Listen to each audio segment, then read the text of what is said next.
Então vamos lá, pessoal. Obrigado. Mais uma iniciativa do canal Gaspar, em parceria com o Instituto Tecnológico Gasparense, o Gaspartec. A gente vai receber hoje aqui o deputado federal Gilson Marques. Deputado, muito bem-vindo ao nosso canal, ao nosso estúdio, aqui na margem esquerda da cidade de Gaspar, em parceria com o nosso amigo Alan, do Valor Entrevista. Muito obrigado, Alan, também aqui nos acompanhando. Deputado Gilson, se apresente aí. Obrigado para quem não me conhece, Gilson Marques, sou aqui da região, segundo mandato deputado federal. Na legislatura passada eu era o único eleito de todo o Vale do Itajaí e estou aqui para um bate-papo e é um prazer enorme estar junto com o meu amigo Alan. A gente já se conhece aí desde 2018 ou 2017, algo assim, e o Jackson. A gente se conhece de criança, estudamos na mesma escola junto, lá no primário. É muito legal estar aqui batendo esse papo com vocês e poder contar um pouquinho aí dos bastidores, o que eu penso aí de Brasília e outras coisas. A primeira pergunta que eu vou te fazer, Gilson. A gente tem uma visão, né, das características de um político. E aí eu já conversando um pouquinho antes com o Alan, a gente falou assim, cara, o Alan perguntou, né?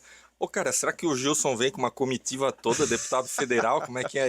Será que vem, né? Porque a gente vê, às vezes, um vereador já vem com 2 assessores, vem um vice-prefeito com 2 assessores e tal. E aí vem o meu amigo Gilson, eu me lembro numa outra visita que tu fez aqui pra gente, 2020, 2022 também. Ah, vem o meu amigo deputado federal aqui nos visitar aqui na empresa. Ah, tá bom, vamos esperar uma comitiva, deve vir umas 10 pessoas junto. Não, cara, aparece só o Gilson, vem tranquilo, tal, vem, conversa e tal. E de novo hoje veio só o Gilson. É característica do Gilson, gostaria que tu me explicasse por que disso, porque a gente acha isso bonito. Tem uma explicação legal e eu gostaria que tu fizesse Não, questão de nos explicar disso. é interessante e até já me causou algumas confusões esse meu estilo. Sabe que eu me lembro que uma das primeiras entrevistas que eu dei em Rio do Sul, logo depois de eleito, eu também fui sozinho ao meu jeito, eu gosto de ir sozinho, enfim.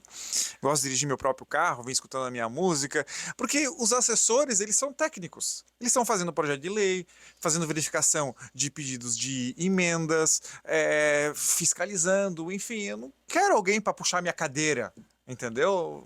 Isso eu critico.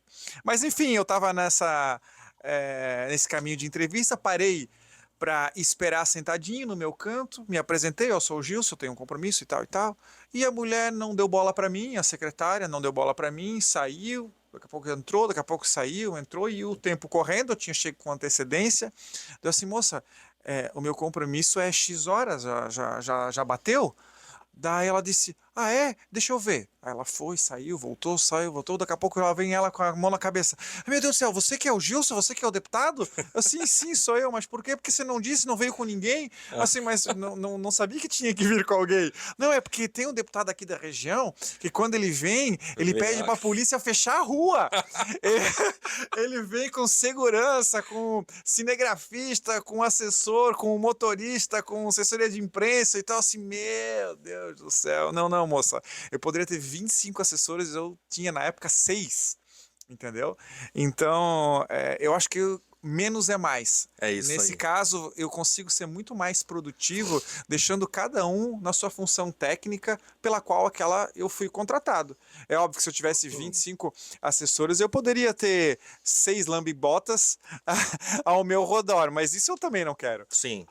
Ô deputado, e aí tem uma outra questão também, né? É um jeito novo de se fazer política, é uma briga contra o sistema, e às vezes não dá uma cansada no deputado Gilson, cara, tô tentando mudar esse país, às vezes é uma andorinha sozinha tentando fazer verão, ou como que se sente o deputado Gilson perante essas questões? Porque é difícil pro deputado depois vir pedir voto, né? Sendo que você tem que degladiar com outros políticos que fazem de uma maneira que, pô, nesses velhos termos de parar uma rua quando vai um deputado, enfim.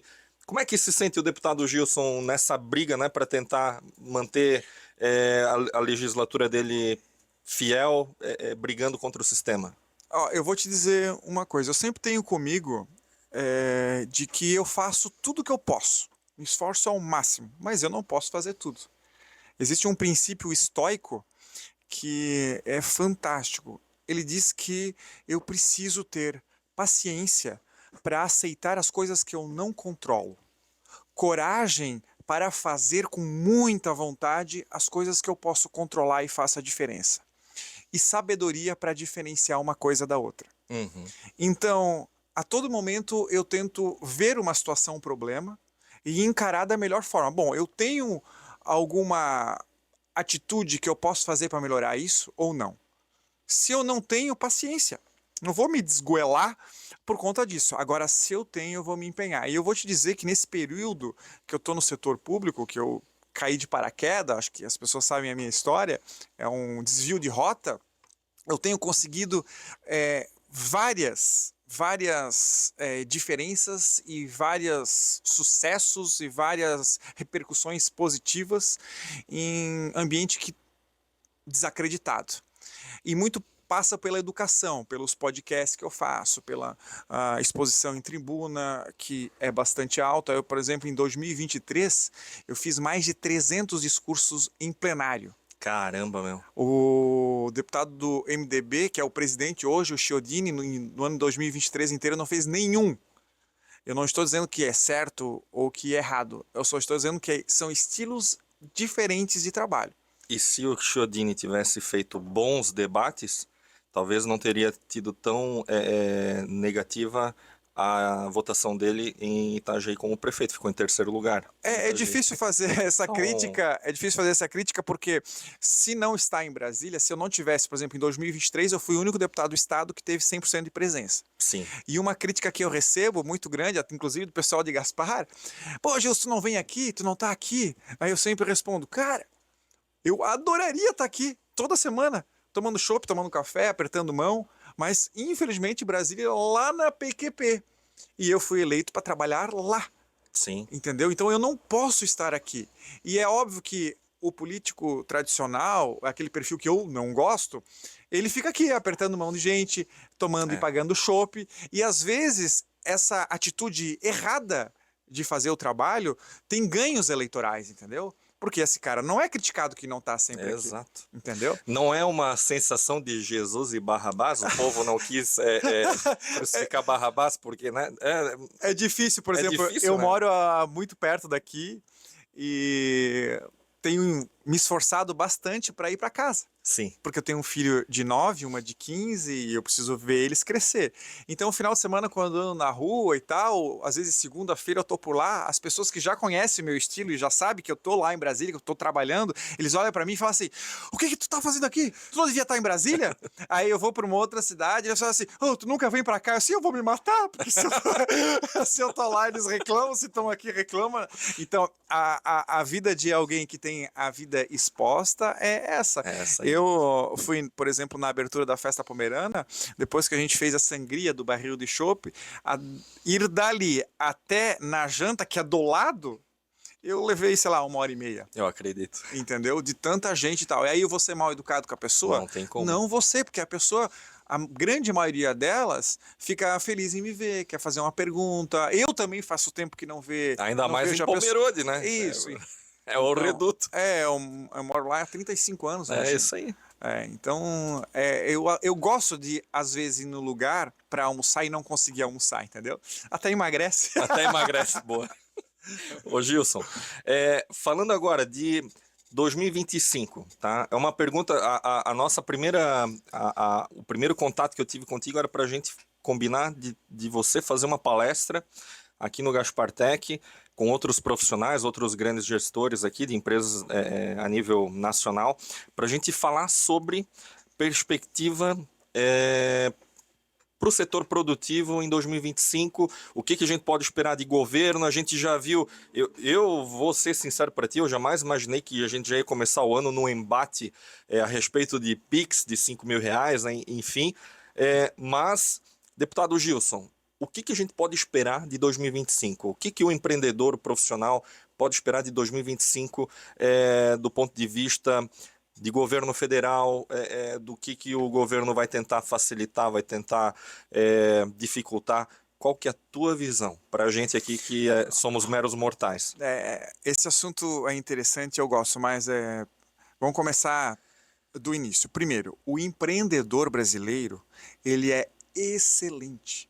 Ele é espetacular. Por quê? Porque ele consegue viver com uma carga tributária gigantesca, com um emaranhado de normas. Agora, por exemplo, com a reforma, o cara vai ter que viver com uma regra nova, com uma transição e uma anterior. E isso com a maior alíquota do mundo. E o sistema que ele passou educacional, ele e os funcionários, é péssimo. As pessoas saem do segundo grau sem saber ler e escrever, sem saber matemática básica. Saúde pública ruim, segurança nem se fala. Nós temos mais de 300 mil mandados de prisão em aberto no Brasil. Na América, o Brasil, em termos de segurança e de crimes violentos, só perde para Colômbia e Venezuela. Então, dentro desse contexto, o empreendedor do Brasil, ele, por natureza, ele já é fantástico. Em um país livre, num país mais fácil, ele estaria voando, entendeu? Por exemplo, a Apple e a Microsoft começaram numa garagem. Hoje, no Brasil, você acha que poderia uma empresa de tecnologia começar numa garagem? E olha o tamanho delas hoje.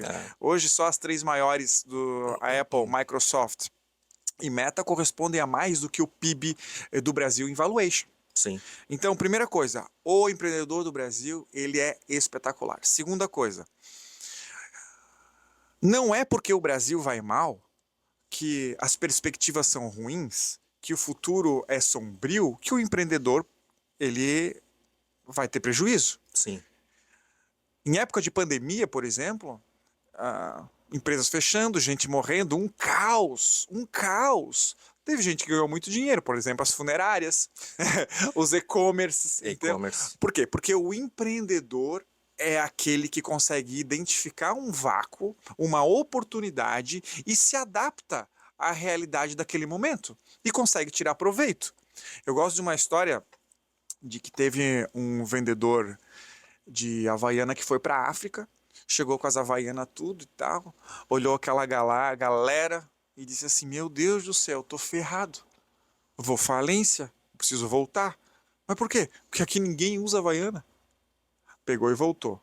Anos depois, uma outra pessoa teve a mesma ideia, pegou, botou as Havaianas nas costas e foi para a África.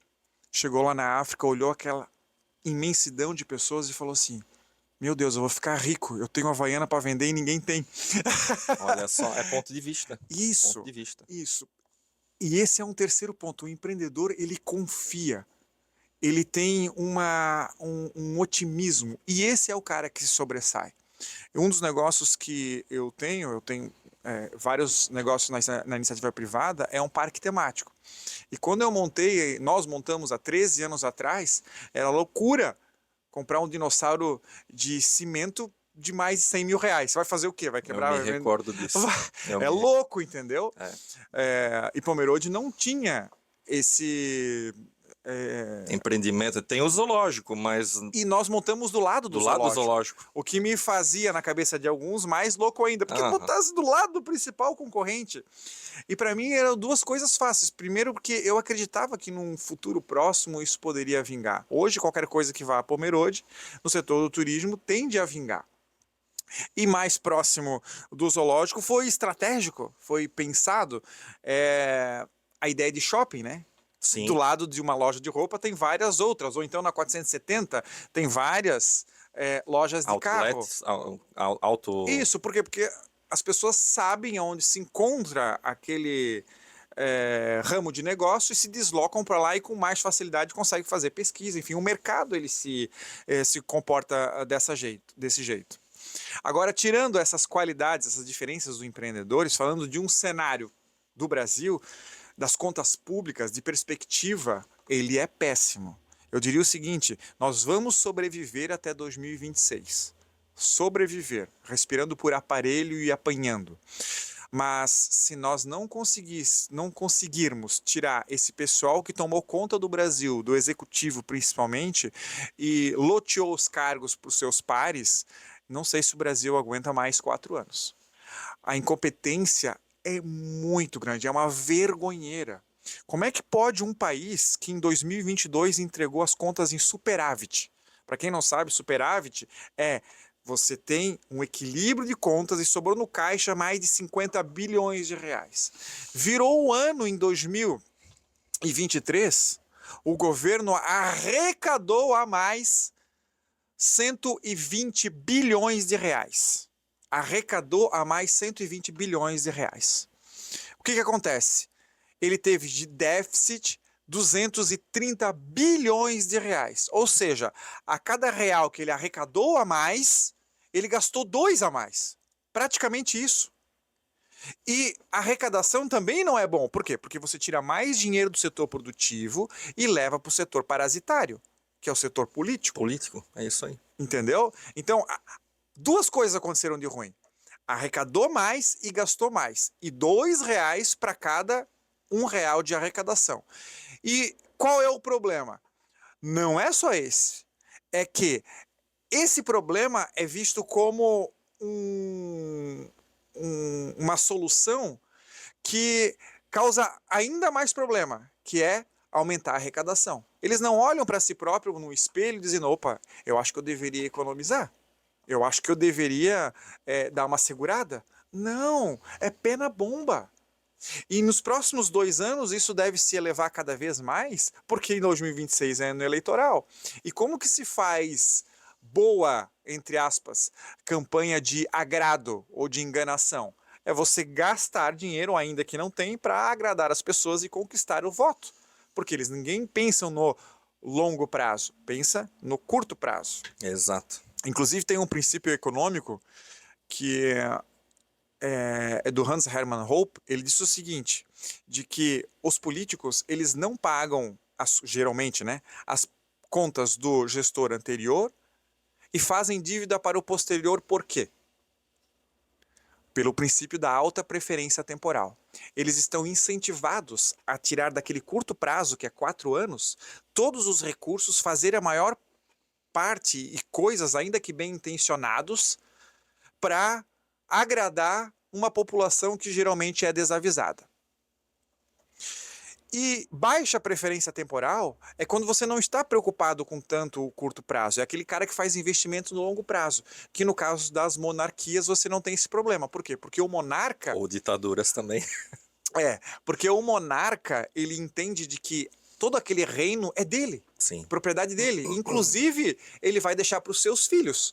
Então ele tem todo o incentivo para ter cuidado daquele patrimônio, para que ele não se dissolva e, pelo contrário, ele cresça.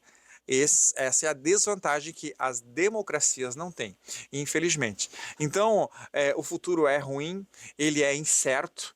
Em termos de segurança jurídica, ela também não existe, tanto porque o judiciário ele vem se alternando nas suas decisões, o que não dá confiança de se fazer isso. Eu já quero, a gente já vai entrar mais especificamente nisso. Então, assim, entrando especificamente disso, hoje no Brasil não se tem confiança de que o contrato vai ser respeitado. Exato, cara. O contrato está sendo feito para ser quebrado mesmo, cara. Nunca, acho que no Brasil, nunca uma máxima está sendo tão verdadeira como nesses últimos 2 anos. Para quem não sabe, eu sou advogado e há muito tempo a gente dizia no escritório, Alan, de que o contrato, para quem é sério, não precisa. Sim. E para quem não é sério, não adianta. É isso aí. Porque, olha só, quando você faz um contrato, sei lá, de locação, e aí esse contrato não é pago ou é desrespeitado. Aí a pessoa que se sente ofendida, desrespeitada, o contrato não cumprido é a juíza. E aí o juiz vai dizer o seguinte, não precisava pagar porque a pessoa era idosa, porque tinha 2 filhos, porque ficou desempregado, ou seja, relativiza, flexibiliza o combinado. Ou seja, ele diz que aquela regra assinada pelos 2 voluntariamente, ela pode ser quebrada. Sim. E quando a gente faz isso, a gente desrespeita princípios milenares de direito e de justiça. Que o contrato faz lei entre as partes, a voluntariedade, a legitimidade, o interesse de agir, tudo isso é desrespeitado. E pior, quando você sabe que o contrato pode ser desrespeitado, eu tenho menos cuidado na hora de assiná-lo. E eu também estou menos preocupado em desrespeitá-lo. Agora, se eu tenho certeza que aquele contrato e aquilo que eu assinei, ele vai ser cumprido e as consequências, elas vão ser exatamente aquilo que foi combinado, eu vou pensar 2 vezes, tanto na hora de assinar, como na hora de descumprir. Mas no Brasil não é assim. E aí eu te pergunto, quem é o empreendedor que vai empreender e investir o seu dinheiro num país que não respeita contrato, É o que que não tá respeite a lei, a que fuga não de tem dólares, né? segurança jurídica. É a tal da fuga de dólares, né? Eu aconselho, e não é recomendação, compra dólar, compra Bitcoin. E não estou dizendo que é para botar na gaveta, não bote na gaveta não. Mas por quê? Porque o dólar é ótimo, é excelente, porque eu confio 100% no Bitcoin? Não, não precisa disso. É só porque o real é uma porcaria. Eu quero entrar nesse assunto do Bitcoin daqui a pouco. Eu quero agradecer demais a nossa audiência, ao Alan do canal Valor Entrevista que nos acompanha, parceirão aqui do Gaspar Tech. Tá?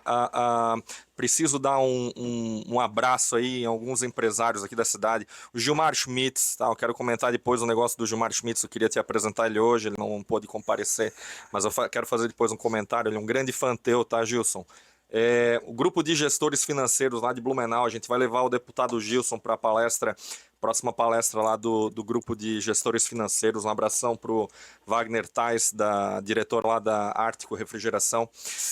O Gilson, antes da gente entrar no assunto Bitcoin, sobre relativização, que a gente acompanhou, né? A galera aí que salvou a Amazônia no período de 2018 a 2022 e que agora fez pouco caso do que o governo, das políticas, principalmente na questão das queimadas, vem fazendo um certo olho fechado, né? E aí toda uma imprensa que também não faz muita questão de enxergar os problemas climáticos do Brasil, que de certa forma tinha uma gestão no executivo passado e agora faça questão de não fazer gestão nenhuma, né? Parece que escancarou mesmo, principalmente aqui o exemplo das queimadas, né? Mas de todas as situações climáticas aí que a gente vem acompanhando, né, aqui no Brasil, como que é o teu ponto de vista disso, né? Para o deputado federal, que é a oposição ao governo, assistir essa relativização, né? Um grupo de intelectuais, um grupo de influenciadores fecha os olhos quando é o presidente A, mas agora que é o presidente B faz questão de não mencionar problemas aí que estão acontecendo, enfim. Eu estou trazendo aqui o exemplo das queimadas, né? Mas como que é isso pro deputado Gilson? Como que ele enxerga isso? Como ele lida com isso? Como que é pro Gilson? Na verdade, Jackson, isso nada mais é do que controle de comunicação e distração. Essa que é a grande verdade. Você pega qualquer política pública, eles fazem de maneira coordenada com a imprensa que é patrocinada pelo governo, pela comunicação do próprio governo, para que as pessoas deslocam a sua atenção para determinada atividade ou política pública. Então, por exemplo, você mesmo mencionou, na última semana a discussão foco qual era? Pix. Pix. Ok? Então a população inteira se mergulhou no Pix. Acontece que o governo tem 40 ministérios. O que está acontecendo no Ministério de Energia? Minas de Energia, né? O Brasil tem mais de 450 empresas estatais. O que está acontecendo nas 450 empresas estatais? Dia 1º é a eleição do presidente do Senado. É a eleição do presidente da Câmara. Virou assunto secundário. Virou assunto secundário, mas como que pode? Se é o Senado hoje o grande órgão responsável ou omisso para corrigir grande parte de irresponsabilidades e ilegalidades do Supremo Tribunal Federal. O cargo de maior importância hoje da República é a presidência do Senado. Então, o que eu quero dizer com isso? É que é de propósito eles fazerem coordenado o foco em alguma política pública. Porque é impossível para o trabalhador comum, que está muito mais preocupado para saber o que ele vai jantar e o que ele vai almoçar amanhã, de acompanhar todas as políticas públicas que sequer eu, que trabalho com isso, sou profissional disso, sou pago para isso, consigo. As pessoas não conseguem, algum normal, administrar mais do que 7 funcionários. Se pegar a quantidade de dias que o presidente Lula ficou internado, hospitalizado e ficou fora do Brasil, é óbvio que ele não consegue acompanhar tudo. É óbvio. Então, o que faz a comunicação? Ela redireciona o que quer apresentar. Mas isso não me preocupa o que ela apresenta. Me preocupa é saber o que eles não apresentam. Eu quero saber, quando eu vejo uma notícia, eu quero saber por que eles estão mostrando isso e o que poderia ter sido mostrado ou que eu não consigo ver de outros e Uhum. outras decisões. O Congresso Nacional, em média, aprova 15 leis federais por dia útil. Quantas nós ficamos sabendo? Nenhuma. Nenhuma. Então, o problema é o direcionamento e por isso eles querem regular e controlar as redes sociais, porque eles têm o controle da narrativa. Ainda que eles perdem, que foi o caso do Pix, revogando a norma lá, a resolução que eles têm, eles conseguiram naquele uma semana que o assunto fosse focado naquilo. O que o Ministério do Turismo fez nessa semana? Ou durante um ano? Entendeu? Me preocupa muito o silêncio. A cortina de fumaça, O né? Esse que é si- o problema. Isso, o silêncio. E o déficit público correndo solto. E as tratativas políticas de eleição do Congresso e as tratativas eleitorais de 2026, que está todo mundo já preocupado com a eleição, esse que é o pepino. Então, é óbvio que eu não estou minimizando a importância das queimadas antes que falem isso. Sim. Eu só estou dizendo de que é de interesse, que foi o que aconteceu lá atrás, colocar no presidente da República, não estou dizendo que é certo ou errado, nem defendendo ninguém, colocar a pecha dele de que ele era o incendiador. O Bolsonaro Era foi o o grande incendiador. problema Mas da por quê? queimada. Porque o foco na época foi esse. E nós precisamos reconhecer de que, em certa medida, deu certo. Sim. Porque a comunicação foi para aquilo. Tanto é verdade que agora o número de queimadas é muito, mas Muito maior. muito maior. Morte de índios, muito, Muito muito maior. maior. Violência, muito, muito maior. Entendeu? Mas a comunicação, ela não mostra. E esse é o meu problema, porque o que não mostra parece que não existe. E a população engole. Sim. Imagina se eles tiverem o controle da rede social. Aí morreu. Porque nós só vamos passar a saber o que eles querem que nós saibamos. Cara, o deputado, eu vou te chamar, eu não vou te chamar deputado. A gente é amigo, cara, agora aqui a roda de conversa, Gilson. É, imaginando que a gente tá numa situação em que efetivamente as redes estejam sendo controladas por um organismo estatal, né, aqui do Brasil, que faça fiscalização das contas do Meta. Não sei como seria uma operação desse tipo de artifício, porque ia precisar ter alguma parceria muito forte com essas empresas. Acredito que a Meta, pelo que a gente vê, né, num novo direcionamento deles, eu acho que eles não gostariam que isso acontecesse, mas supondo que as redes sociais no Brasil agora são reguladas, um deputado federal expressou uma opinião,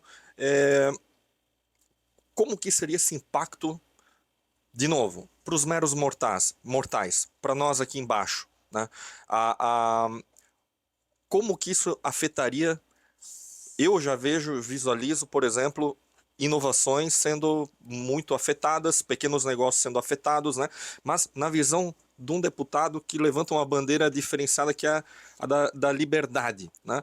Como que seria, na tua visão, Gilson, o impacto pro pequeno aqui no Brasil, essa regulamentação? Seria gigante e nem tudo previsível. Eu vou dar alguns exemplos. Só voltando um pouco atrás, como é que seria feito essa investigação e essa censura?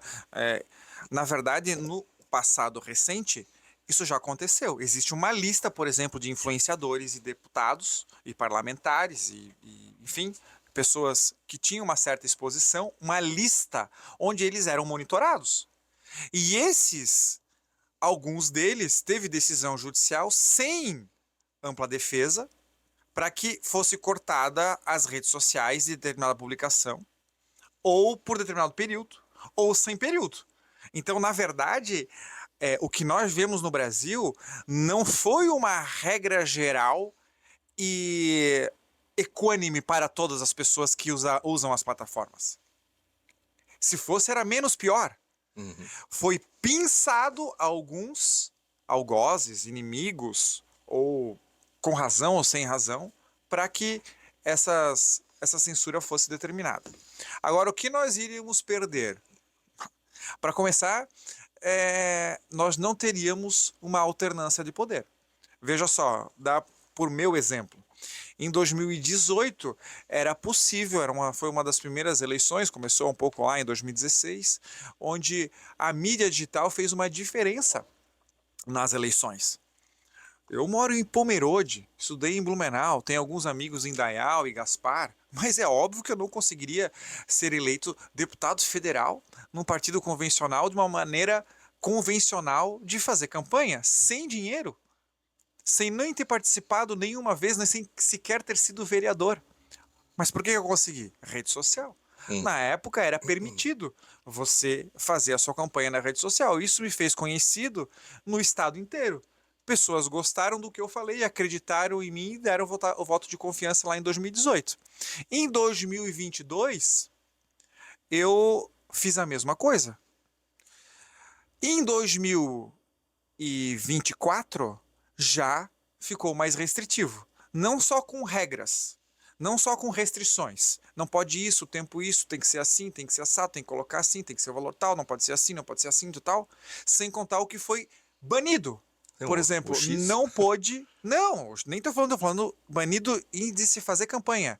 Não pôde mais fazer campanha em YouTube. TikTok também não.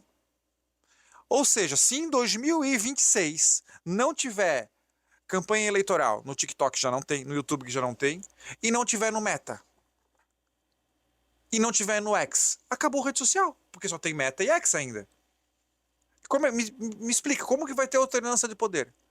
Somente os velhos conhecidos é que se vão permanecer no poder. Aí ou vai ficar político velho, ou vamos ter jogador de futebol, cantor, sertanejo. É isso.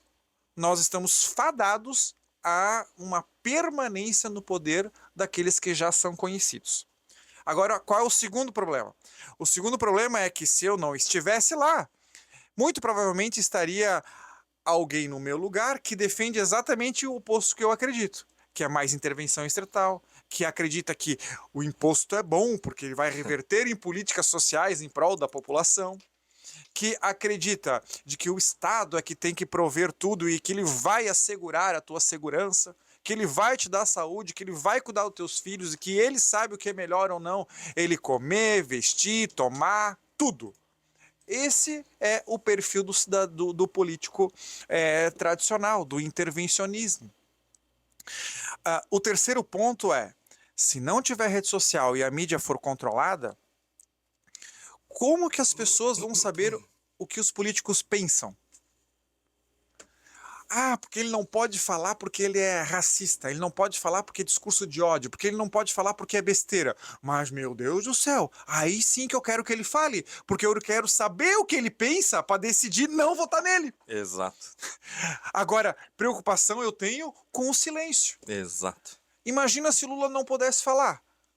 Eu ia achar que ele é Talvez eu ia achar que ele é um gênio tímido.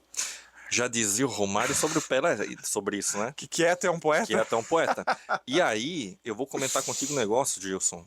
Na época ali, 2022, no segundo turno, tiveram duas participações em podcast do Flow, lá de São Paulo. Uma do Bolsonaro e uma do Lula. E aí, depois que passou a eleição, passou aquele fervo e tal, aí o Igor foi entrevistado, tipo assim, em dezembro de 2022, para comentar sobre como é que foi, porque foram duas situações bem críticas pro Flow, como podcast, com esquema de segurança para receber eles e tal. E aí ele pôde comentar um pouco sobre a percepção dele de cada um. E aí ele falou, cara, o Bolsonaro era um cara mais autêntico, tu percebi que não tinha muita assessoria. Tipo aqui o deputado Gilson, veio sozinho, tá aqui conversando com a gente, é autêntico. O Lula já não. O Lula tem uma estrutura que cuida muito bem dele, da imagem dele, do que ele vai falar, do que ele não vai falar, né?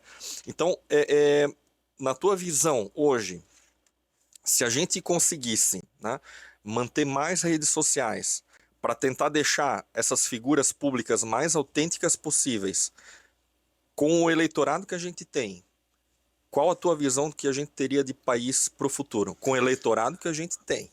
É que é muito difícil você demonstrar essa autenticidade. Vai muito mais de perceber a energia, né? Porque, olha só, o Bolsonaro pode dizer o que for, mas ele é um bregão. Ele usa uma roupa comum, ele usa calçado comum, ele usa um relógio comum e ele usa uma caneta Bic. Ele é assim, entendeu? Ninguém disse faça isso, e se disse, ele mandou tomar naquele lugar. Essa que é a verdade. Não estou dizendo que tá certo ou errado, estou dizendo que é isso. O Lula usa Armani. Mas tem problema dele usar Armani? Não, desde que seja com o dinheiro dele. Mas o problema não é esse. O problema é que boa parte da sociedade acredita que o cara que usa Armani é o pai dos pobres. Que o Lula é o pobre. Que o Lula, ele defende os pobres. Entendeu? Então, a comunicação fez a incrível artimanha de desenvolver uma percepção equivocada daquilo que é a realidade. E aí tem que dar o braço a torcer, porque é uma boa comunicação, porque aquela comunicação que consegue inverter a verdade, aquilo que é óbvio, é uma boa comunicação. Nesse caso, infelizmente. Mas o quarto problema de ter esse ambiente de censura é que a gente tranca o progresso. A inovação. Tranca. Pensar que na história, o Copérnico e o Galileu, eles desmentiram o que era realidade, o que era verdade. Que o Sol não era o centro Do universo. Perdão, que a Terra não era o centro do universo, que era o Sol. Eles foram condenados, foram mortos, entendeu?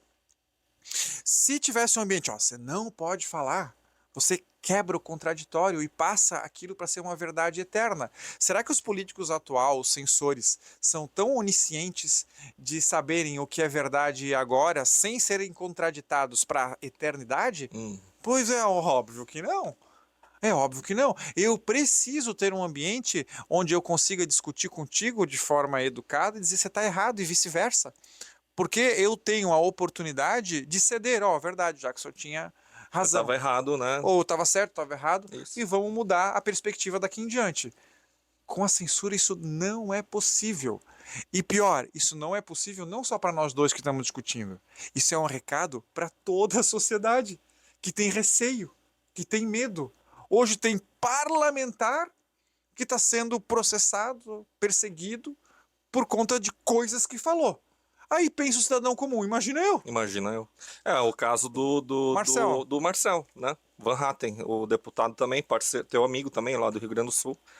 E como é que tá essa situação do Marcel? Podes explicar um pouco melhor para a gente aqui que não para uma visão mais simples do que realmente está acontecendo? Ele falou alguma verdade? Ele falou alguma besteira? O que realmente está acontecendo nesse caso ali? Pouco importa se falou verdade ou mentira, porque a Constituição é clara. Não estou dizendo que ele falou mentira, mas estou dizendo que tanto faz qual o deputado. Historicamente, os deputados vão lá e falam o que querem. Sim. Por quê? Porque está escrito na Constituição, no artigo 53, que os parlamentares são imunes a quaisquer palavras, votos. Tem liberdade total de falar o que tem para falar. E isso é necessário para a democracia, porque que tipo de representante eu serei se eu não posso fazer uma denúncia? Se eu não posso falar o que eu penso contra ou a favor do governo? Eu não sei. Gilson, então pode falar qualquer coisa, pode cometer crime, não pode ser responsabilizado. Não falei isso. A responsabilidade, ela existe e a legislação ela prevê em vários momentos. Mas, para falas na tribuna, no exercício da profissão, foi a primeira vez que isso aconteceu. Caramba. Por quê? Porque se flexibilizou, se relativizou, como eu expliquei lá do contrato anteriormente, agora a lei da Constituição, que quaisquer não é quaisquer, e que opiniões e votos não se consideram. Mas a tribuna é como se fosse um raio. Mas agora, falando sobre o que ele disse na tribuna, fez uma denúncia contra um funcionário público, um delegado da Polícia Federal, que, na visão dele, e há provas em relação a isso, de que ele falsificou um documento público e pediu investigação para que isso acontecesse. Aí o funcionário público, se eu não me engano, Fábio Chor é o nome dele, entrou com uma representação contra ele. E até aí não tem problema. Nem foi ele, foi o superior imediato. Até aí não tem problema, todo mundo pode protocolar o que quiser. O problema é que tanto o STF, como a Polícia Federal e como a PGR, até onde eu sei, chancelaram e concordaram com o segmento do inquérito. Ou seja, é um sinal não só para o Marcel, para todos os parlamentares de que, se acaso façam alguma acusação para um funcionário público, para o governo, eles serão perseguidos, serão processados. Aí eu pergunto, quantos parlamentares continuarão a ter coragem de criticar o governo? O que eu poderia estar falando agora ou na tribuna que não estou porque eu tenho um certo filtro? Que não deveria ter filtro nenhum para estar lá. Isso. E qual é o filtro que todos os outros parlamentares têm? É um problema gigantesco isso. Ah, isso te afeta muito, Gilson? Me afeta. Mas não me afeta tanto quanto a população que deveria ter o direito de me escutar. Pois é. Que deveria ter o direito de escutar o Marcel. É engraçado isso, Jackson, porque quando teve a decisão de cortar o X do Brasil, é óbvio que o destinatário era o Elon Musk. A decisão queria atingir o Elon Musk. O problema é que a decisão não atingiu o Elon Musk. O Elon Musk continuou a twittar, continuou a usar o X, continuou a ter o X. Quem foi prejudicado? Foi todo mundo que não conseguia ver o que as outras pessoas tinham, não conseguiam usar da rede social e não conseguiam ver nem o que o Elon Musk escrevia, a menos que iriam para VPN, né? Usavam VPN ou iam para o Paraguai. Né? Aí vai para o Paraguai, que é um país livre, né? É. Aí você conseguia ver o que o Elon Musk, que era, entre aspas, o que deveria ter sido atingido, e obviamente não foi.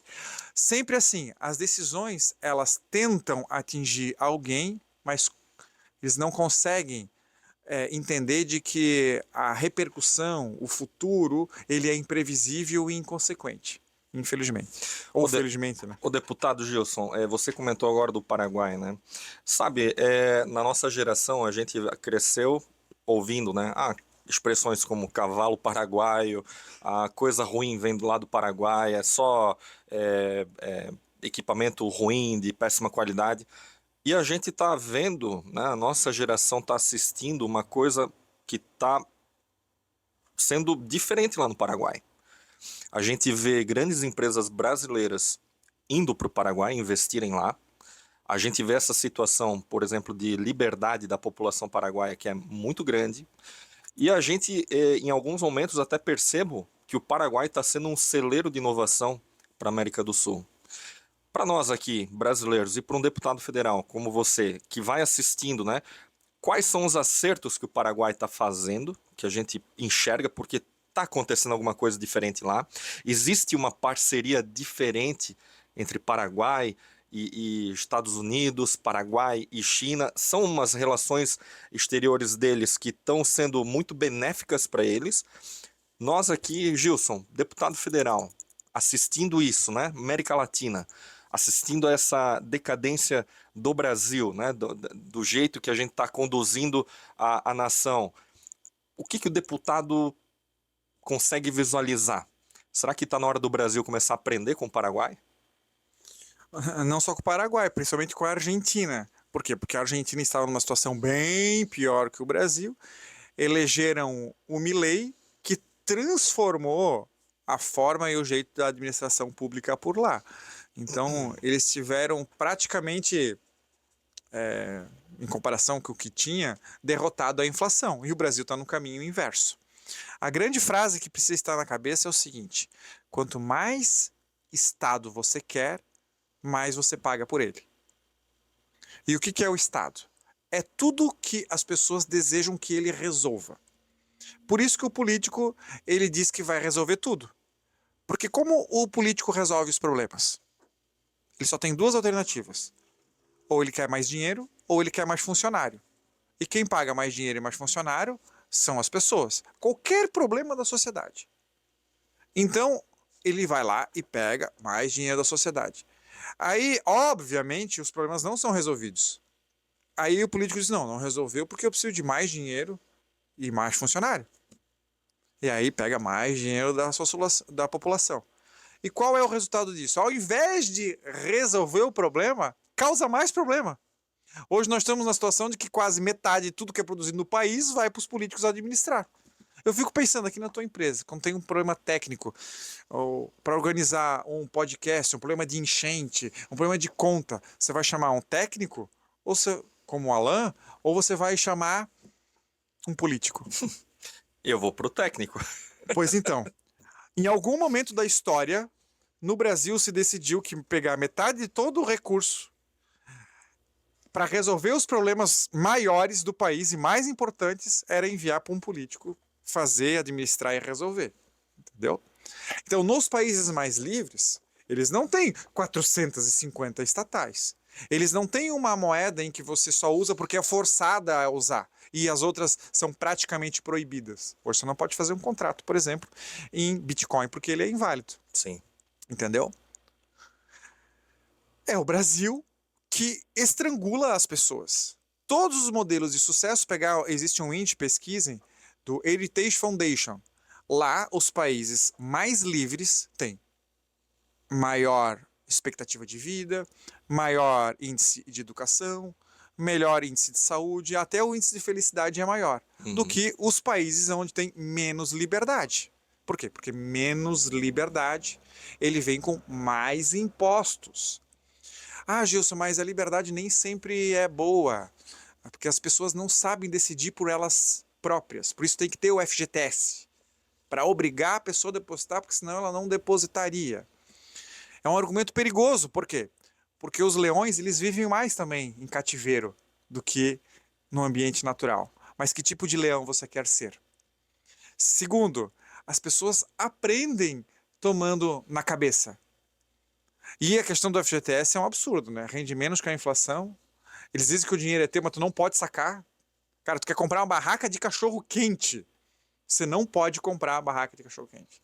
Perdão, você não pode pegar o dinheiro do FGTS para comprar a barraca de cachorro quente. Você tem que pegar para usar para casa própria. Eu queria saber quem é que consegue comprar a casa própria com o dinheiro do FGTS hoje em dia. E te faz convencido que é bom para você. Sim. Uma intervenção do Estado. O INSS está quebrado, vai quebrar. Não está pagando nada. A pessoa paga 35 anos de expectativa de se aposentar. Força, obrigação do Estado. Eu estou falando coisas simples. Estatais aí com prejuízos recordes. Então, o que os países que dão certo fazem? O movimento ao contrário. Deixa a iniciativa privada fazer. Deixa o político de fora. E isso é tão simples na minha cabeça de pensar. Eu queria saber de quem me ouve, qual é o serviço público que faz melhor, mais rápido e mais barato que a iniciativa privada? Nenhum. Mas então, por que cargas d'água ele faz? Eu tenho diversos. Ô, Alan, nós temos aqui em Gaspar, a gente tem diversos exemplos. A gente tem, por exemplo, iniciativas públicas para fomentar a inovação, que eu acho legal, acho que tem que ter, bacana, mas que querem estrangular iniciativas privadas de inovação. Não faz sentido, né? Mas, enfim. Mas é que o setor público ele consegue ajudar. Ele consegue ajudar, mas a melhor forma de ajudar é ele não atrapalhar. Tem uma frase que eu gosto que é assim, ó, o melhor governo é aquele que menos governa. Então, por exemplo, na questão de turismo, que é um ramo que eu trabalho na minha vida privada, a gente sempre sonhou com um combinado com o município de fazer 3 coisas. Primeiro, não atrapalhar. Segundo, divulgar a cidade. Divulga a cidade. E terceiro, autorizar usar os espaços físicos, os espaços públicos. Só isso. Não precisa fazer mais nada. Em muitos municípios, a sociedade, os empresários, os restaurantes, os hotéis ficam esperando o que o município faz. Gente, o município não vai fazer. E se fizer, vai ficar mal feito. E muitos deles não têm nem condição de fazer. A maioria das secretarias de turismo, o valor que eles têm à disposição só paga a folha de pagamento. Balneário sobra, eles estouram em fogos no final do ano. Sim. essa que é a realidade. A pessoa, Verdade.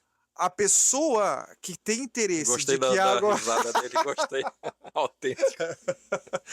Aí, vai ter aquela Cara, pessoa que tinha que proibir os fogos porque tem um não, é o maior cachorro. investimento, cara, que a cidade de Balneário Camboriú faz são os fogos, cara. O Gilson, a gente tá lá, Gilson, a gente percebe Não, mas fomento do turismo, traz inovação, pessoas querem estar na cidade empreendendo, né? é que assim, até o que é bom é ruim. Eu vou dar um exemplo. Fizeram o alargamento da praia. Aquilo lá custou 500 milhões de reais. 500 milhões de reais. Não vou entrar aqui de que se ficou bom, ficou ruim e se é certo ou não certo fazer. O fato é que não tinha o dinheiro inteiro, pegou emprestado. É certo que não se sabe quanto tempo vai aguentar. Quem sabe de eventos naturais pode ser que dure 4 anos, 5 anos, 6 anos, 1 ano ou 100 anos. Eu não sei prever. O fato é que quando você trata de recurso, os recursos são limitados e as necessidades são infinitas. A pergunta que eu faço, será que a saúde, a educação e a segurança está 100%? Porque na minha visão é prioridade do que fazer expansão da faixa, na minha visão. Eu me lembro que a minha mãe, ela foi na inauguração Da faixa da dela. faixa e ela tirou foto na época com o prefeito. Gilson devia estar aqui, camisa, chopp, comemoração, tudo deputado, governador, não sei o que lá, Falar, mãe, inaugurando não e é tal. desse jeito Eu que a assim, gente mãe, faz. não gosto disso, eu não vou, eu não quero, eu nem concordo. A véia ficou braba, cara. Ah, acredito. A véia ficou brava. Escuta só. 30 dias depois ela me manda uma mensagem raivosa. Porque eu vim aqui no posto de saúde, uma fila, tô 2 horas aqui, não tem ar-condicionado na sala de recepção de espera. Eu só peguei e mandei a foto dela. Que ela me mandou na inauguração da faixa e mandei a notícia de qual foi o custo da obra. Por que eu tô contando isso?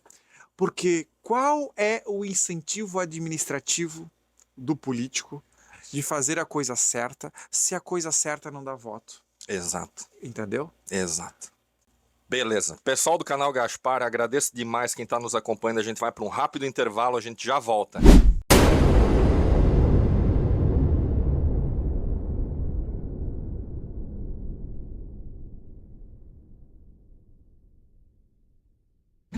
Voltando aqui para o nosso último bloco agora, sim, dessa conversa muito boa com o deputado federal Gilson Marques. Pessoal que nos acompanha aqui pelo canal Gaspar, uma iniciativa do Gaspartec, o Instituto Tecnológico Gasparense, em parceria também com o Alan, do Valor Entrevista. Muito obrigado, Alan, professor Alan, show de bola. Deputado Gilson, vamos lá, vamos falar agora sobre política, cara. Vamos parar com nheco-nheco. Eu tenho só um papo antes ainda sobre o Bitcoin, esse vai ser para a gente finalizar. Mas sobre política, deputado federal Gilson, vai sair a Senado? Primeira coisa, pessoal, isso não é política, é eleição. Eu tenho muita gente que fala assim, Gilson, eu entendo muito de política. Por quê? Eu trabalhei em 4 eleições. Não, peraí. Eleição é um processo de curto período, ou pelo menos deveria ser, que exige para você estar no mandato. Mas, enfim, não defini ainda o que eu farei em 26.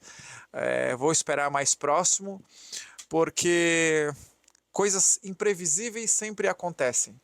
E eu não sei o que vai acontecer no decorrer do período. Eu lá em 2022, quase que eu já fui para o Senado, mas era uma vaga, achei que não era meu momento e acabei recuando. Agora em 26 é um momento um pouco mais propício, são 2 vagas. A gente acredita que uma vaga vai ser indicação do Bolsonaro. Aqui para Santa Catarina? Para Santa Catarina, então tanto faz quem seja essa pessoa, ela deve ser a eleita.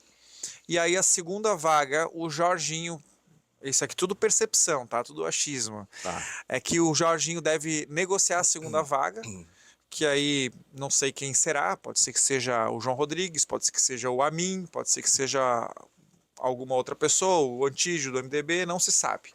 O Antídio Lunelli é um bom nome. Isso, e não se sabe quem mais vem. Se ele negociar com um deles, os outros vão continuar vindo ou não. Então qual é o meu receio? Que tenha muitos candidatos do mesmo espectro e aí a gente acaba elegendo o Décio Lima. E é óbvio que ninguém quer, eu não quero leitura. que o Décio Lima seja eleito. Então o que eu quero? Eu quero esperar o cenário, ver quais são as cartas que tem na mesa, porque eu realmente tenho chance. A pessoa que vai votar na Carol, digamos que seja ela escolhida como indicada do Bolsonaro, a pessoa vai votar na Carol e vai votar em mim como segundo voto. Sim. Vai votar em mim como segundo voto. Entendeu? E se for o Amin, fica mais fácil eu também disputar com ele, porque eu vou ter que encarar alguém numa eleição, alguém mais tradicional. Entendeu? E eu não tenho problema com isso. Vai vir um Colombo, alguém tradicional, eu vou ter que enfrentar. Isso não tem problema. O problema é se forem muitos candidatos do mesmo espectro que force escolher 2 de 3 ou de 4, entendeu? Uhum. E uma outra situação que eu tenho aí, é um problema interno do Novo, nós queremos manter a cadeira de deputado federal. Perfeito. E quem será o candidato novo que vai fazer os mesmos 88 mil votos que eu fiz? Entendeu? Tem que substituir por pessoas novas. Essas pessoas vão vir, não vir? Você quer ser candidato? Eu não. E se vier, tem 88 mil votos, entendeu? Isso também. Então esse é o desafio. Eu vou esperar mais para frente para ver se acontece ou não. Mas a mira, o objetivo é o Senado. Perfeito. O plano A é o Senado, é o que eu gostaria. Mas eu não vou ser burro de arriscar sabendo de certeza que eu vou perder. Pelo contrário, se eu vou é com chance de ganhar. Massa. O Gilson, eu lembro que há mais ou menos 2 anos atrás, a gente trocou uma ideia na época de campanha eleitoral de deputado federal. E aí tu comentasse de alguns casos assim, tu conversava, por exemplo, com o presidente Bolsonaro, tinha uma certa relação com ele. Essa relação ainda perdura até hoje? Vocês ainda se conversam, trocam uma figurinha? Ou com pessoas próximas dele, tu ainda tem esse contato com o ex-presidente?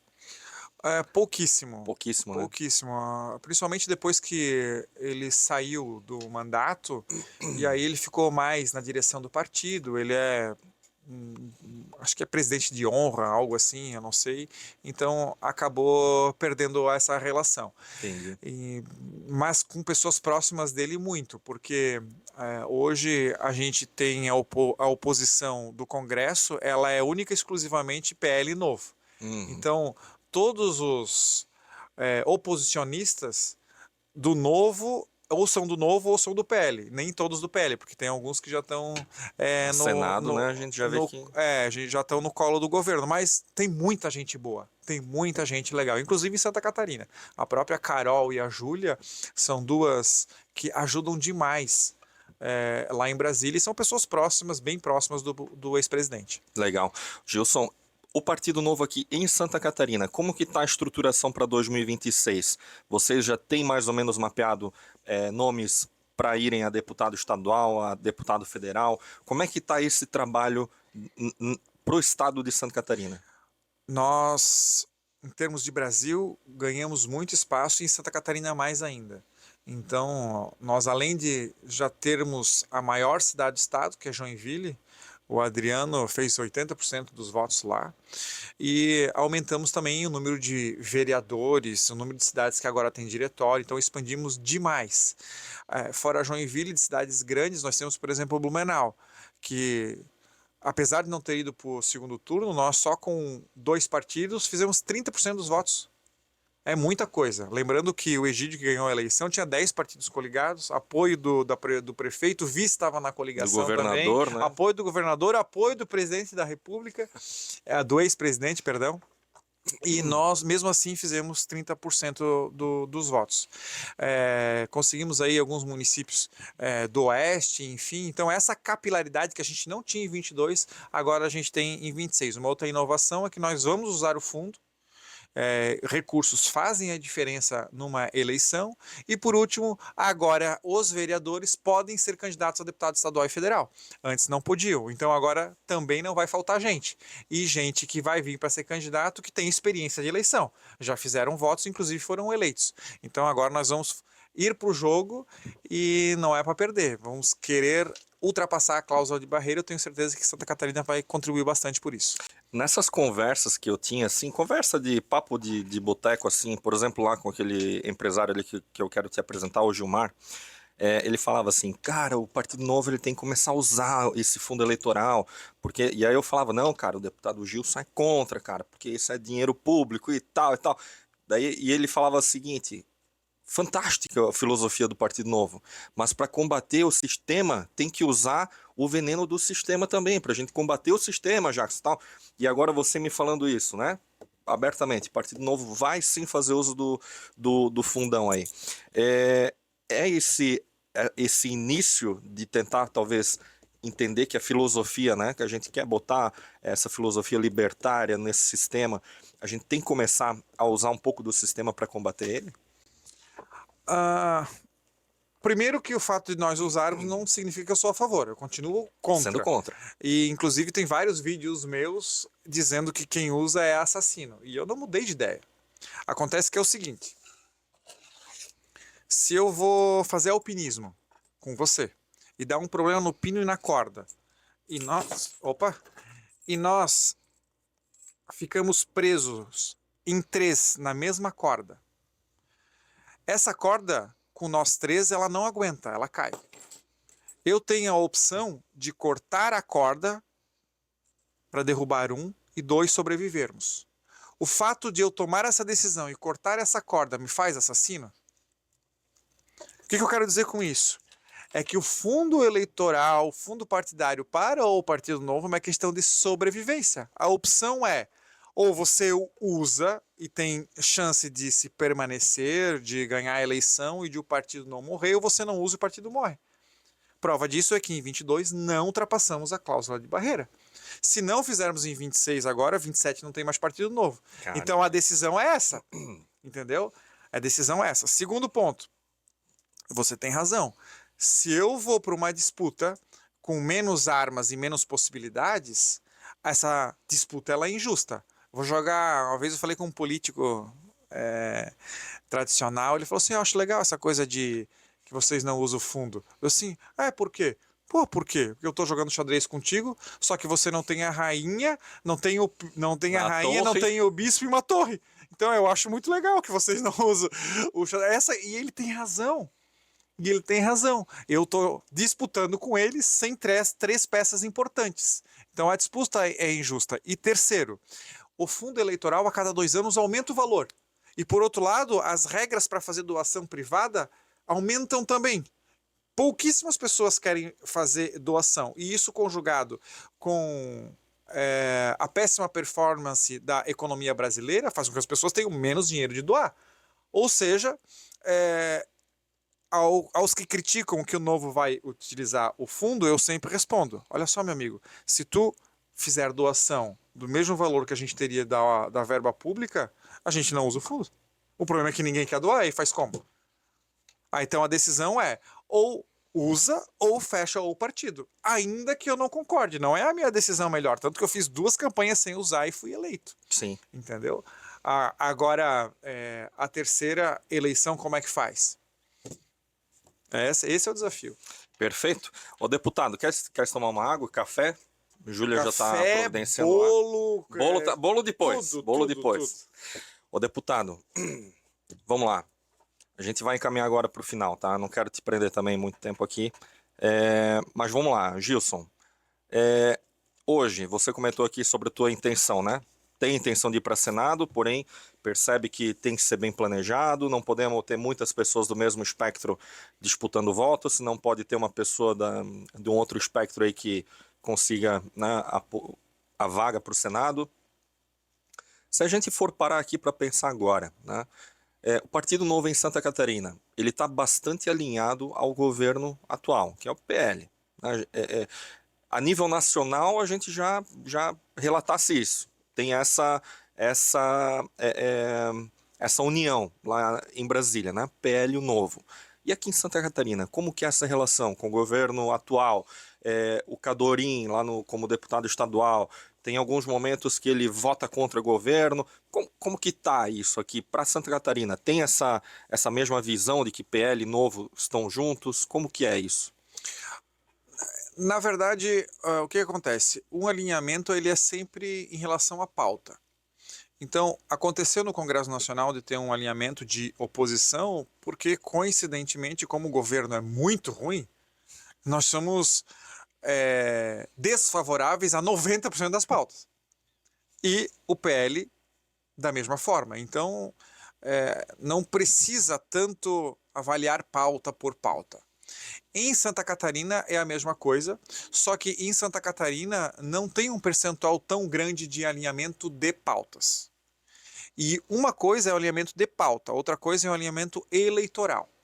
Santa Catarina tem um histórico diferente do governo federal. Vocês vão lembrar que o governador anterior também era o governador do Bolsonaro, que era o governador Moisés. Moisés. Não deu 1 ano e meio, quebrou os pratos e não era mais. Pelo contrário, virou inimigo. Mas eram do mesmo partido, até o Bolsonaro ficar sem partido. Então essa que é a realidade. Então não existe um alinhamento ao PL, ao Jorginho Melo só porque eles são do partido, PL, né? é do partido. Não, nós defendemos todas as pautas que são boas, que defendem a liberdade, que defendem o conservadorismo e que estão atreladas a uma oposição ao governo federal. Mas tem pautas que a gente não concorda. Por exemplo, o Jorginho Melo, uma das coisas que ele se orgulha de dizer que foi algo bom é universidade gratuita. Então, gratuita como? Alguém está pagando. Como assim, gratuita? Então, é uma política pública socialista que, no nosso ponto de vista, ela é muito ruim. Inclusive, acabou encerrando outros programas de financiamento de universidade que nós considerávamos razoáveis, ou melhor do que esse. Então, é só um exemplo daquilo que a gente não concorda. Agora, o que vai acontecer em 2026 não se sabe. Até porque nós temos um nome muito viável para disputar o governo do estado, que é o Adriano Silva de Joinville, maior cidade do estado, 80% da votação. Então não tem como eu dizer, nós vamos estar alinhados com o Jorginho, se nós temos um dos principais nomes para ganhar o governo do estado, seja agora em 26 ou até em 2030. Então, não tem como adiantar e não tem como existir. No governo federal é totalmente diferente. Por quê? Porque no governo federal nós precisamos de uma união da direita. Nós precisamos juntar todos os governadores que são alinhados, ainda que a gente não goste inteiramente. Tem que pegar aí Caiado, Zema, Tarcísio, Ratinho Júnior, até o Eduardo Leite, que é ruim e eu não gosto, tinha que estar do nosso lado para tirar esse pessoal que se apoderou do poder. Não é a mesma situação aqui do estado de Santa Catarina. Sim. E isso é interessante porque também é diferente em cada município.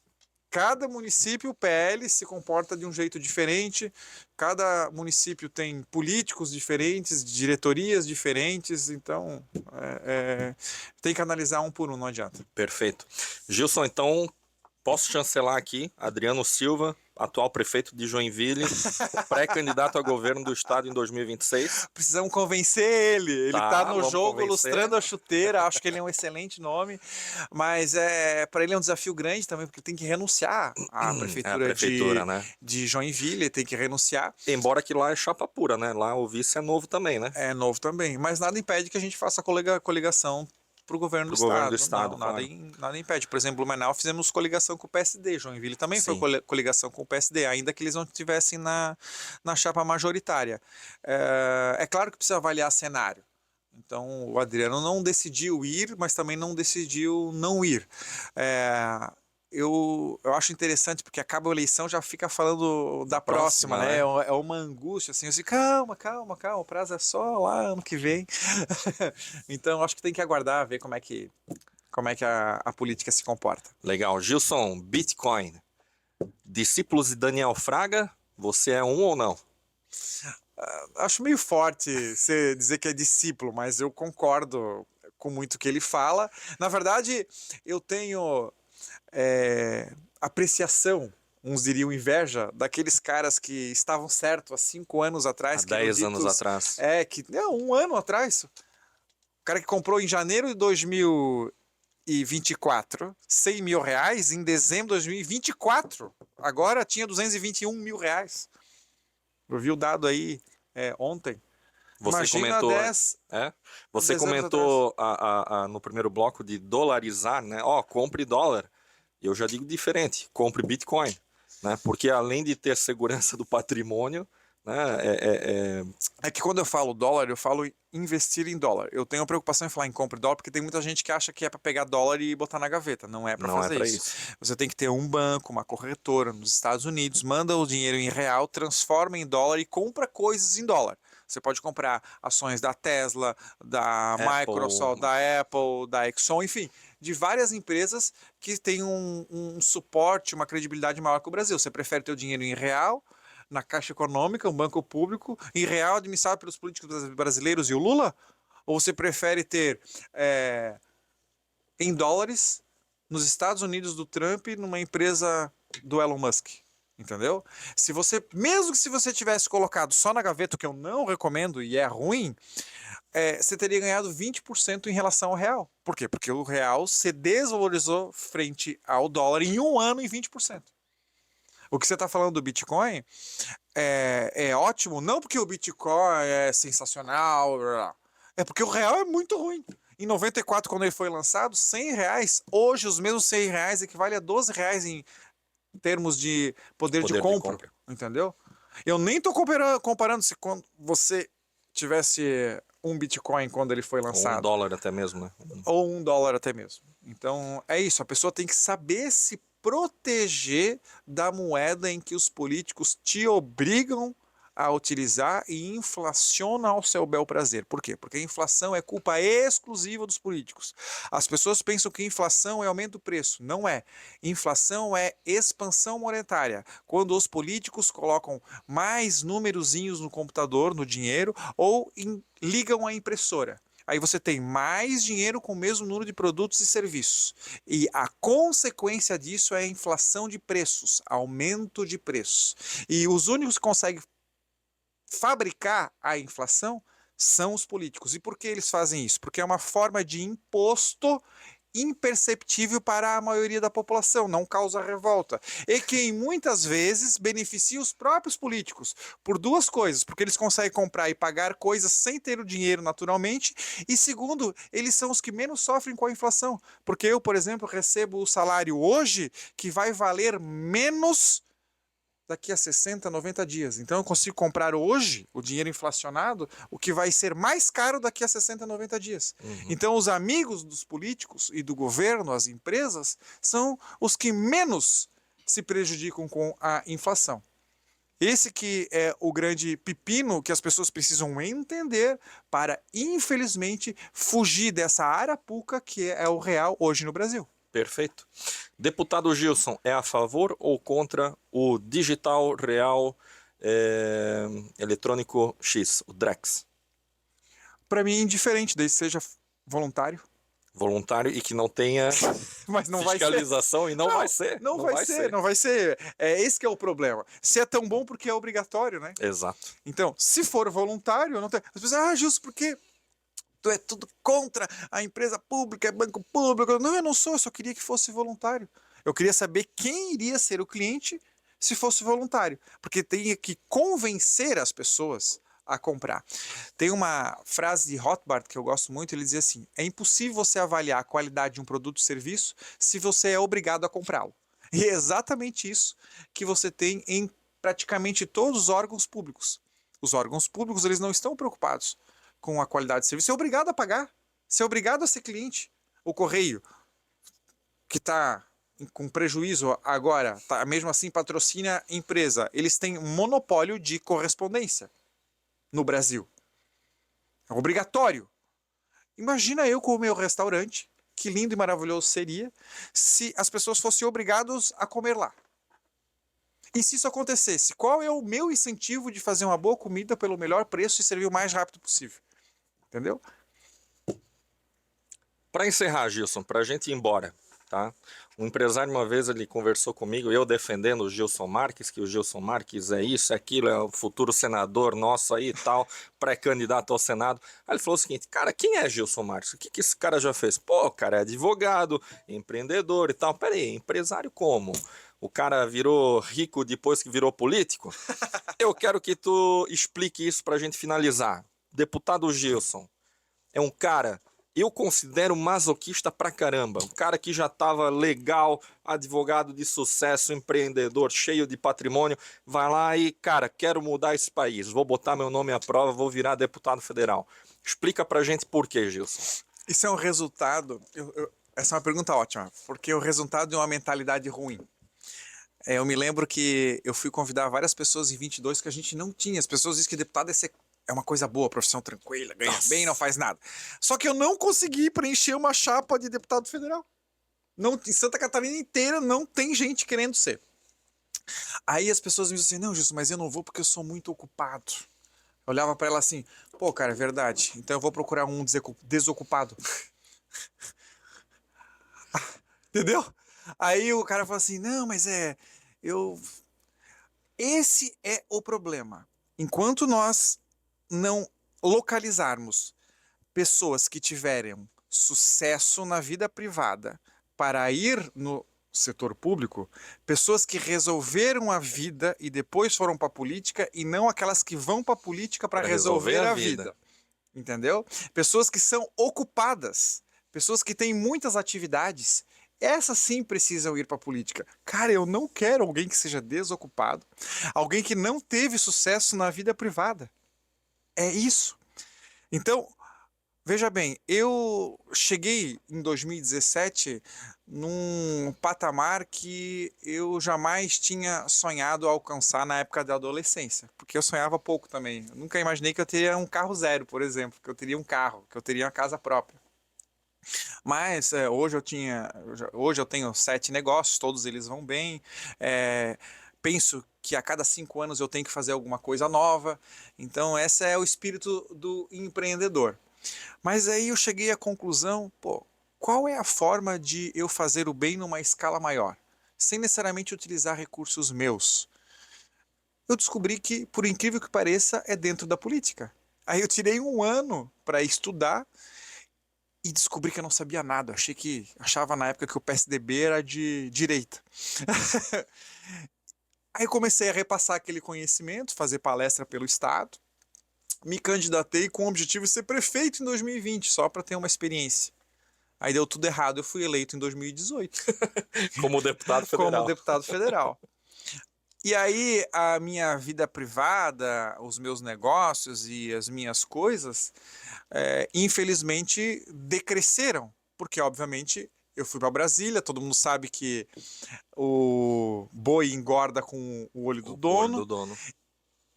Chegou 2020, 2021, boa parte dos negócios é no ramo de turismo, e os políticos mandaram eu não trabalhar, mandaram as empresas fechar, mandaram você tomar vacina, usar máscara e que produtos você poderia ou não poderia comprar.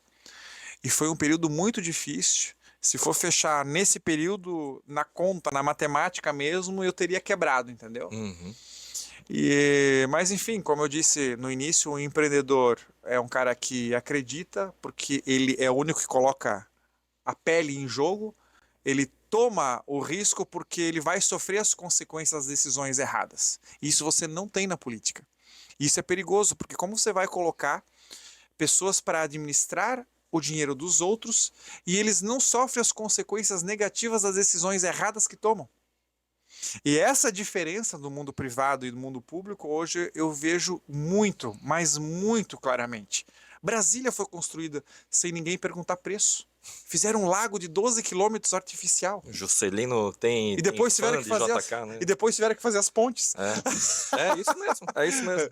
Então, o que eu cheguei na conclusão? É que, no fundo, quem vai resolver o problema do Brasil?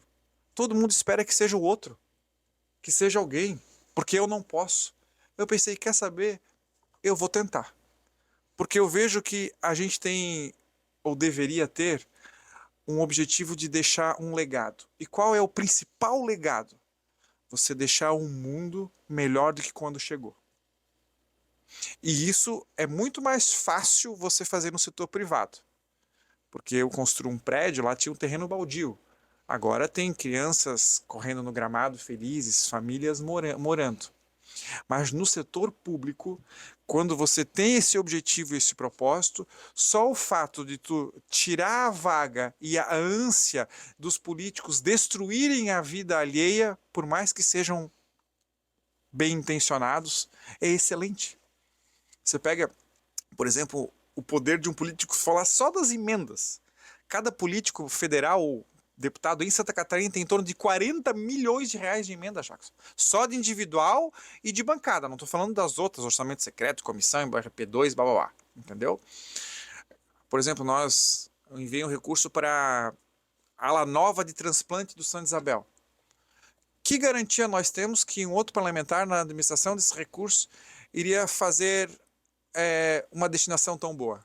Não ia mandar para hipismo, asfalto em bairro, pista de skate, entendeu? Nada contra os esportes, mas é uma decisão. Ou você manda para aquilo, ou você manda para aquilo. E eu tô falando só de boas e más decisões. Eu não tô nem falando dos que fazem falcatrua com esse dinheiro. Então, a pergunta é, quem são as pessoas que com coragem, disposição e que se reconhecem competentes têm capacidade de se colocarem à disposição para fazer isso? Pouquíssimos, pouquíssimos. E esse é o desastre que a gente tem, porque como ninguém quer, isso só interessa aos sempre os mesmos de sempre que a gente vive reclamando. Perfeito. Gilson, encerrou tua participação conosco de uma forma majestosa. Pessoal que nos acompanha pelo canal Gaspar, muito obrigado por ter acompanhado esse bate-papo com o deputado federal Gilson Marques, uma iniciativa do Gaspar Tech, o Instituto Tecnológico Gasparense, com o Valor Entrevista do professor Alan Santiago. Gilson, quer dar ainda a última palavra, assim, para a gente fechar com chave de ouro? Perdão, só agradecer o convite, Jackson, Alan, parabéns pelo trabalho de vocês. Sigam eles na rede social, me sigam também. Gilson Marques, vão me achar em qualquer rede. Gilson.marques.novo, se não me engano, nas redes. Né? Mas pode ser no TikTok, enfim.